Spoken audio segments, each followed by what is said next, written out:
you can just start to make some small decisions and actions.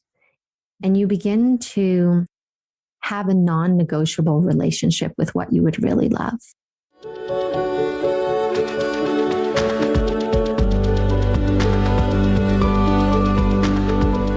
We've all come here with a divine purpose, traveling on a stream of cosmic dust from the stars into our mother's wombs, born into this precious life. It is no accident that you are here, my love, on earth, in this moment, in this body. You are here longing to find your place, to align with your purpose, to embody your passions and to live into the dreams of your heart.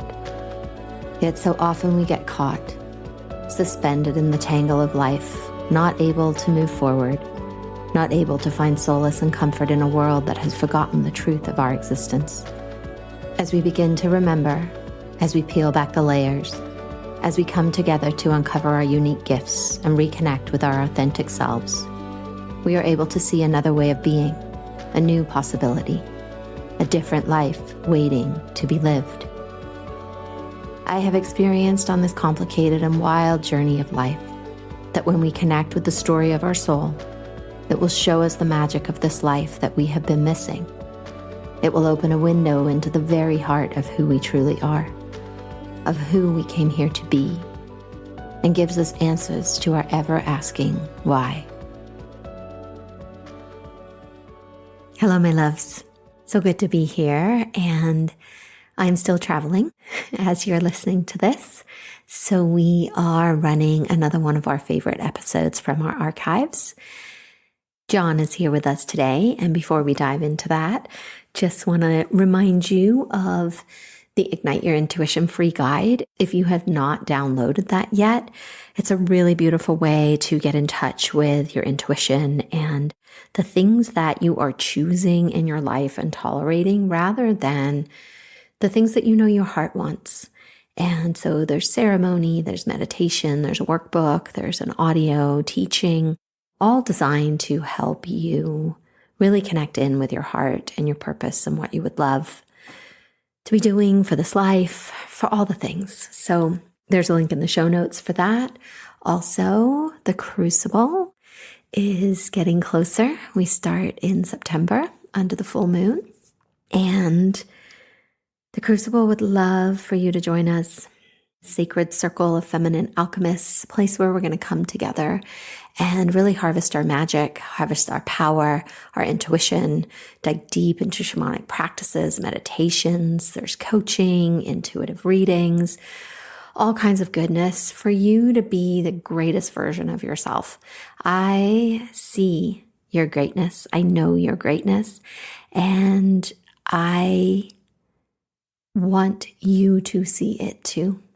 And these spaces, right, where we come together to share our magic and our medicine are the places where this greatness is revealed, where the truth of you, the authenticness of you is given a space to explore, to reveal, to find, to uncover all of the things that make you uniquely you. And I would really be honored to be in this space with you. There's a link in the show notes. You can find out more at sarahnoble.com/thecrucible. And I love you. Enjoy this reading and happy summer. Hi, John. Welcome to the podcast. How can I help you today? Oh, thank you for having me. As I said earlier, this is exciting. My main question focuses on career. I've recently made a career change, I guess, or an income stream change. And I'm just wondering if I'm going in the right direction. Okay, beautiful. So what you're showing me is there's a stream of energy that's coming out of your heart, and it's piercing. There's this big cloud is the way that it looks, and it's red, and it feels very like squishy, and it's made of smoke. It's this very interesting substance, and it's coming out of your heart. And what's happening is it's blocking this creative life force coming out of your heart. So is there anything that you know of that is blocking you at this time? Other than uncertainty, no. Okay. I mean, there's always a little bit of either uncertainty or fear, I guess. Maybe that's the same thing. Yeah, I guess that would be the only thing that comes to mind. What are you afraid of?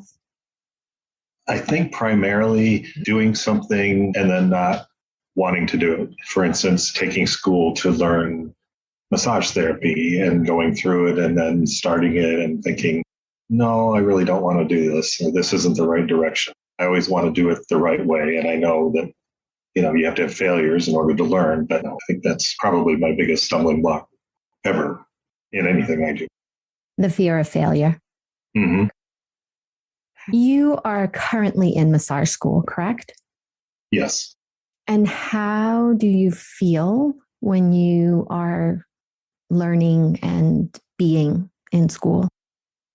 We've just gotten to the point where we're touching people, and I was kind of nervous, getting into that because massage is an intimate thing, and so you have to separate that. And so I was nervous for a little bit, thinking I don't know about this, but as we've gotten into it, it's become maybe more normal or okay, and so now it's easier to focus on learning as opposed to what's this person going to think with me touching. What inspired you to choose massage school? I've always been somebody that wants to help people, whether by creating tools that allow them to do their job better or by making them feel better. I also like the oohs and the ahs that, oh, wow, that was really good, or you did a good job. And I know when I have a massage, I do the same thing. How do you feel? Amazing. I don't even want to get up. And so I was looking forward to that and helping people and making people feel better. And that's really beautiful way of giving to the world. And yet what's threaded through that is in this modality, it's like I get the sense that your fear is having you focus more on the validation that the person is going to give you rather than how it is for them. Like you're caught in this really big need to be validated for who you are. And so recognizing that in massage, there's a validation. And so choosing a path where you're going to be externally validated as opposed to what you really love. Okay. What comes up for you when I say that? The need for a big thought process to think that through and nothing. Yeah, I guess the needing to be validated, meaning, did I do a good job? Did I make them feel good? Is this the best massage they've ever had? Is kind of what I'm wanting to do, pull in different techniques that, I've never had anybody do that before. It felt really good. As opposed to, yeah, it was a massage. It was okay. I'd rather, I guess, be validated for doing something really good and not, I paid all that money and I didn't really feel like I wanted to. Mm-hmm. So how did you receive praise and validation as a kid? I don't remember a lot of specific things like this from my childhood. I think I had a good childhood. I was a latchkey kid, so my parents were working a lot and we spent time with my grandparents who, my grandmother used to say, you always wanted to make people happy. You never wanted to disappoint somebody. I guess normal praise. I don't know that there was anything exceptional, but I don't feel that I was missing anything. So what you're saying, right? Like that piece where you always want to make others happy. There's this beautiful part of you, right? Like that is a gorgeous, amazing quality to hold where others' happiness is important to you. It's part of who you are, your purpose. And then there's this part of it where it's a little bit out of balance. What about your happiness? What about what you would love in the sense of you being your own best friend, you saying to yourself, like, wow, that was the best massage, in the sense like you don't need someone else to tell you that, but you get to tell you that. Are you able to do that for yourself? I think when I do something and it comes out well, that excites me and I recognize that. I can be happy with myself when I do something good or well. I don't know that I am always good at knowing what I really want or what, I mean, the ultimate question, what brings me joy? It's like, oh, I don't know. Do I have a burning desire to do something or anything? Oh, I don't know. Or what is that? Or of course, then that leads to what is my purpose and that sort of thing. But so I'm always kind of unsure about those types of things. What ultimately brings me happiness, or what do I really want to do? I mean, I know I like to travel and I know I like to eat out and things like that. But in a career, well, what would bring me the most joy? Well, I don't know. Well, making people happy. And thus, the wine bar I had for almost 10 years, people really enjoyed coming in and the camaraderie. It was like cheers. And so I enjoyed that for the most part. There's a thread in that where there's connection to people. I'm imagining like if it's like cheers, you're there, you're connecting, you're engaging with people, you're having conversations, you're exploring relationships. Is that accurate? For sure. Yes, exactly. And does that light you up? It does. I do. I've always said, yeah, I'm a people person. People always say I'm a people person. Of course, there's always that side that's like, okay, I'm done with people for a while. I need to sit in the corner and do computer programming or whatever it might be. But ultimately, I enjoy interacting with people. And with the wine bar, we made our own wine. It was a winery. So people would say, wow, you made this. Again, the ooh-ah factor, being impressed with what's going on. And then I'm happy that they're enjoying what they're enjoying. What are the things about massage that light you up other than making people happy? I think there's an aspect of healing and almost like hypnosis, for instance. Hopefully people will be relaxed enough that maybe they're going to receive more than just a massage. They might receive some spiritual information or that sort of thing, or even the physical healing part. They want to be relaxed, but afterwards maybe, wow, I didn't realize that part of my shoulder was really hurting, but it feels good now. So maybe some longer term impact of the massage and the understanding that a massage isn't just for fun or relaxation, but it's for health as well. If that made sense, or did I answer the question? Yeah, I know I'm following you.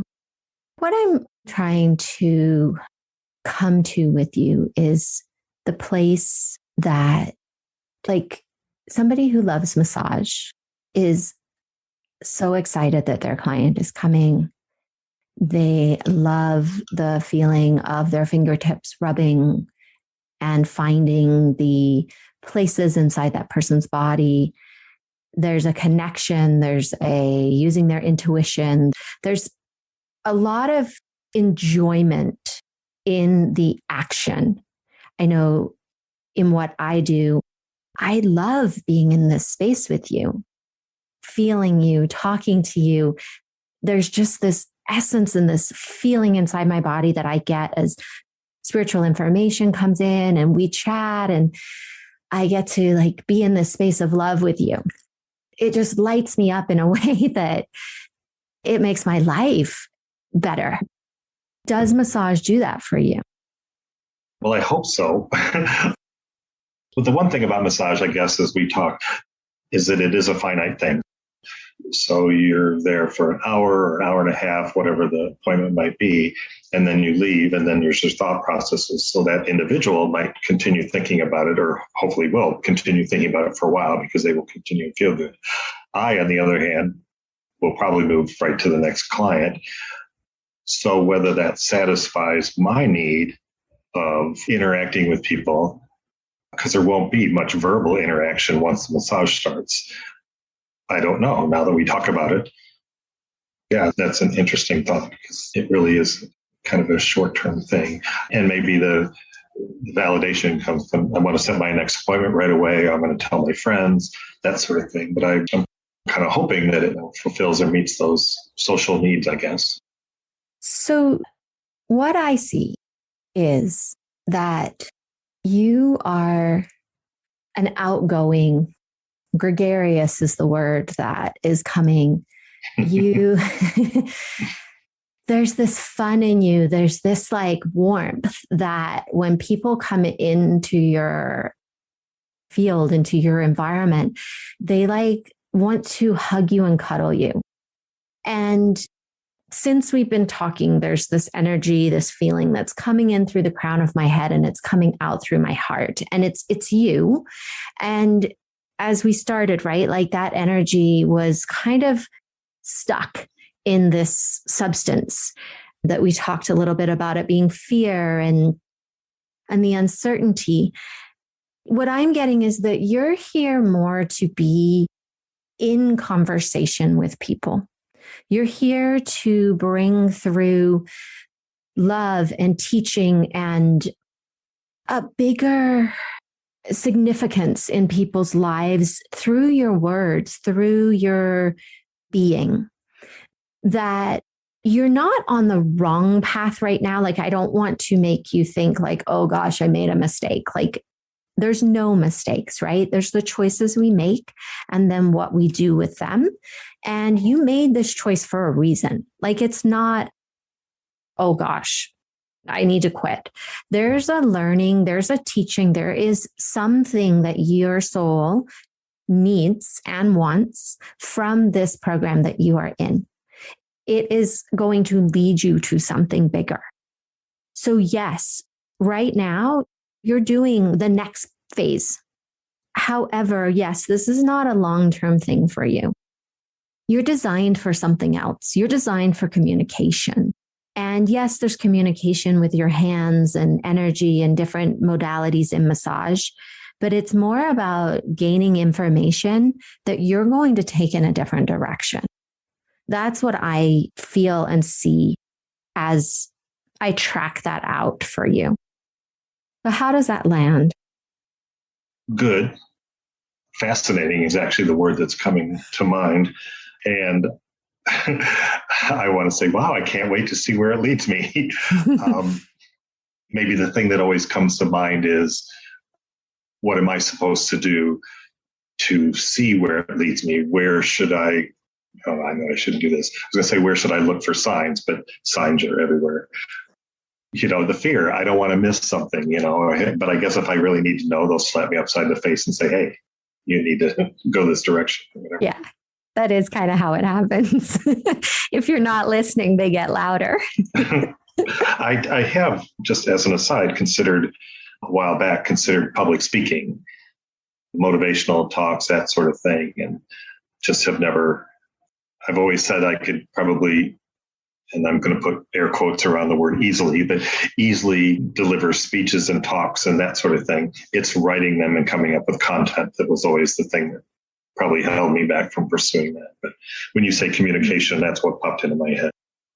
Yeah. Does that light you up, thinking about standing there, giving those speeches, talking, sharing? Oh, that always did. And some of it, again, is the ooh-ah factor, doing something that a lot of people can't do. I mean, most people are afraid of public speaking. I love hearing a good motivational talk. Well, the difference there, right, that the quality I can feel with that is with massage, your focus is a little more on the ooh-ah. But when I look at it from the sense of you standing there speaking, there's a light in you, there's a joy in you that is more present. And yes, there's some ooh-ah. I mean, it always feels good. Let's face it, right? When people ooh-ah. But it's less about that and more about who you're being, standing there on the stage where, on the platform. Like, I sense you as a very different being. You embody yourself in a different way in that image than you do earlier when we were talking about massage. So the piece that is holding you back, you say, is not knowing what to say. Mm-hmm. That's the piece where we get to really lean into spirit and trust that our message is going to come through the more we get clear on what we love. When you start speaking, it's less about what people want to hear and more about what you want to say. And that's going to come through you, right? You don't have to figure it out. If you are meant to speak, which we're both realizing you are, that's going to get taken care of, right? You're going to get to sit down in your beautiful place that you love to write or speak. For me, it's speaking rather than writing. Like it just comes through. But wherever you are creating what you're going to present, you open yourself up to divine guidance and it just flows out of you. It comes in and out. Like that's the sensation, right? It's coming in my head and it's coming out my heart. And that's you. What's happening for you right now? In a way, it's very exciting. In a big way, it's, oh my gosh, this sounds like a huge project. Maybe that's the fear of the content and what we just said. Well, you must have thought about this a little bit. So what are some of the, what are some of the things you love? Like, what would you talk about? I think back to a lot of the motivational speeches that I've heard, and the ones that I always enjoyed were the ones that I would want to then pass on, or to believe in yourself. And a lot of it used to be about goal setting and really striving to be better and that sort of thing. But as I've gotten older and visited with more psychic medium, spiritual people, a lot of it is what we've just talked about, following what intuitively comes to you. And of course, now the big buzzword is manifesting. And so people are talking about manifesting, and the universe will provide what you need or what you want if you tell it. And so I also believe in more of that it's not all about hard work, not to discourage that, but it's things will come to you if you want them and need them, and we use them the right way. I guess that makes sense, but yeah. Mm-hmm. Yeah. And with that, right, I agree. Like hard work is a very old paradigm of what that looks like, because when I am, quote, working, it is big, but it's not hard because I love it. And so I might spend a lot of time creating something, but it's not hard because I'm lit up while I'm in it. And so it's not about not working. It's about doing what you love and what comes through your heart. And the other thing you were saying is like manifesting. I love to use the word create, because essentially we're divine creative beings. And so life comes from you. So what do you want to create? And as you speak that out into the world and you take small steps in that direction, you begin to create the reality that you live in. And if you allow this part of you that wants to speak to have a little play in your life, you don't have to know the whole map right now. You don't have to know what that's going to look like. You don't even really have to know exactly what you're going to talk about. You can just start to make some small decisions and actions in that direction. And you begin to have a non-negotiable relationship with what you would really love. So if you really want to speak, make that non-negotiable in your life. And what are you willing to do, say, and be in order to live into that? Wow. You're right. I have given a lot of thought to this over the years, because it's one of those things that I thought that I would at times want to pursue. And I've even went so far as writing down, okay, here's some topics that I would want to talk about and that sort of thing. And I just haven't gone much further with it, probably out of fear. It's an innocent part of you that just wants to make sure you're okay. Don't do that. It's way too scary. And so it's learning to choose what you want more. And I feel in you that you want this other thing more. The massage thing is okay, but you are selling your dream short. And like I said, it's not a waste, because there's real learning for you in that. You're going to learn something in this space that you're going to realize was valuable on where you're going. Does this feel like an okay place to land today? Sure. Yes. In fact, this is enough. Stop. No, kidding, but wow, it is a lot. It's well, I didn't have any pre-expectations, I guess, coming into it. So wow, thank you. This is exciting. Yeah, it is. Yeah. Well, thank you.